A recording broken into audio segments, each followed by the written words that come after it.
Okay, cool. I'm gonna bring up your next. I'm gonna bring up your next act. A really funny guy, a guy I've known for a long time. Went to school with him, and he's done a lot of shows here at the Ossington. Very pleased to bring him up. Please give it up for Daniel Kurland.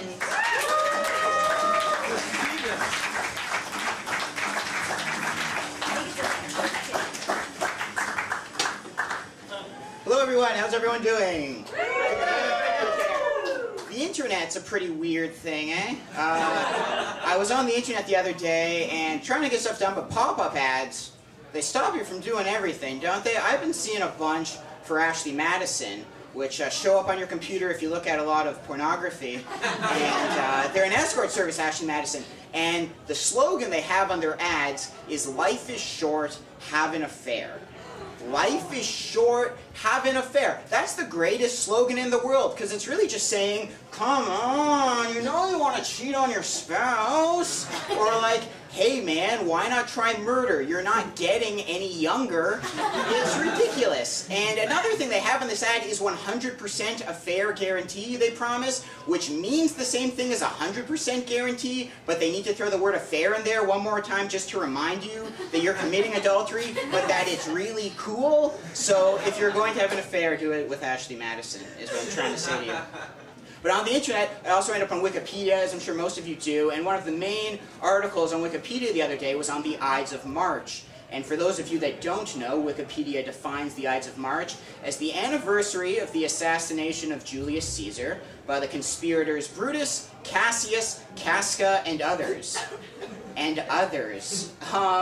Over 60 conspirators led to Caesar's death, and I'm pretty sure they'd want their names to be remembered. I mean, where's the credit for the nimble Gaius Trebonius, you guys? Where is Trebonius's credit? I know if I committed a conspiracy, I would want my name recorded somewhere, like at least one of those red links on Wikipedia that go absolutely nowhere. They don't even get those. I mean, here's the thing. 60 names isn't that many. You could easily print down 60 names. When the Titanic sunk, hundreds of people died. All of their names up on Wikipedia. And it's kind of insulting because drowning, pretty simple, but pulling off a conspiracy, I mean, let alone a conspiracy to assassinate, I mean, that's pretty risky business. I mean, 8 out of 10 conspiracy plans result in failures. That's a fact we all know.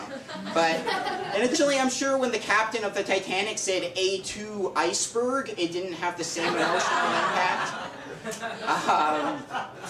I think if you're in a relationship and you're going to be dumped, out of all the places you could be dumped, being dumped at a dump is probably the worst place for the sheer amount of stray bears alone at a dump. Here's a riddle for all the eggheads in the audience. What do you call a friendly Mexican phantom? An amighost. An amigos. And don't you all fucking hate how lazy amigos are? I mean, oh my god, is this a poltergeist or a siesta? Am I right, you guys? See, you think it's silly, and then it gets racist. I like to travel a lot. I'm always traveling. The other day I was traveling on the streetcar, and written on the back of one of the seats was the words Mini Mum 3, which is nonsense. That doesn't mean anything. But I kept thinking about Mini Mum 3 again and again, and I became obsessed with this gibberish phrase, and I decided that if Mini Mum 3 were to be a movie, then this is the voiceover that would play in its trailer. Hey dudes, your favorite miniature mother is back.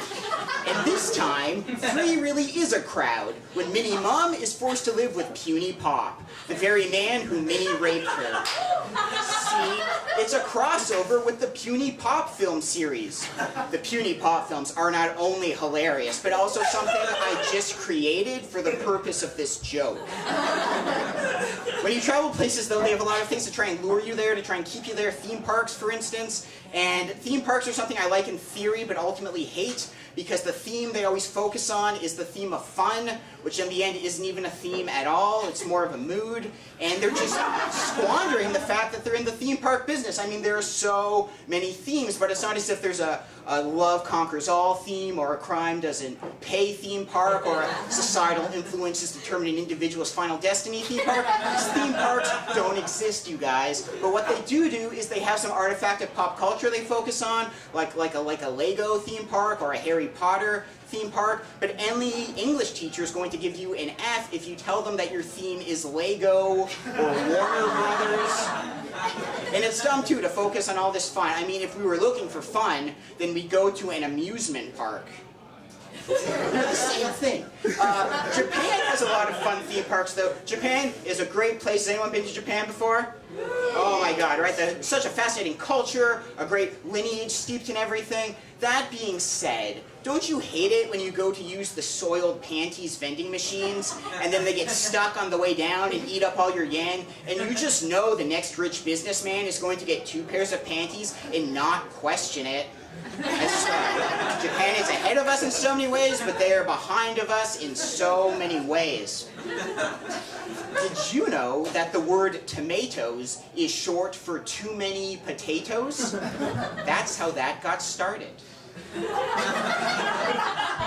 I watch a lot of television. I enjoy television a lot. I was watching a program on daredevils the other day, and by the end of it, I was feeling really bad for them. You know, they risk their life all the time. They have families to support. They have fans to entertain. Yet we keep calling them daredevils.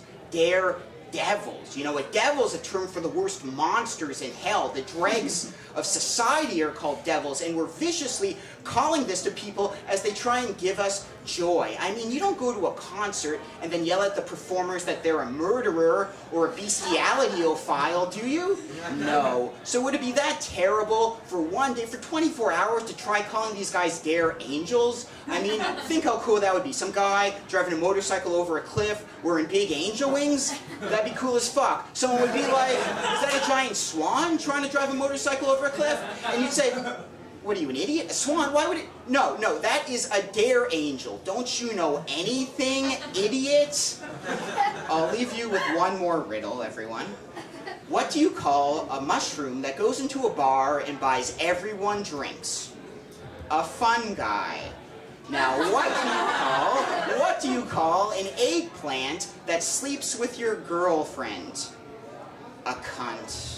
And for those of you that have been with girls with eggplant fetishes, they are more of a hassle than they are worth, you guys. They are more of a hassle than they are worth. And I'm just speaking from my own experiences, but they are more of a hassle than they are worth. I'm Kurland. Thanks so much.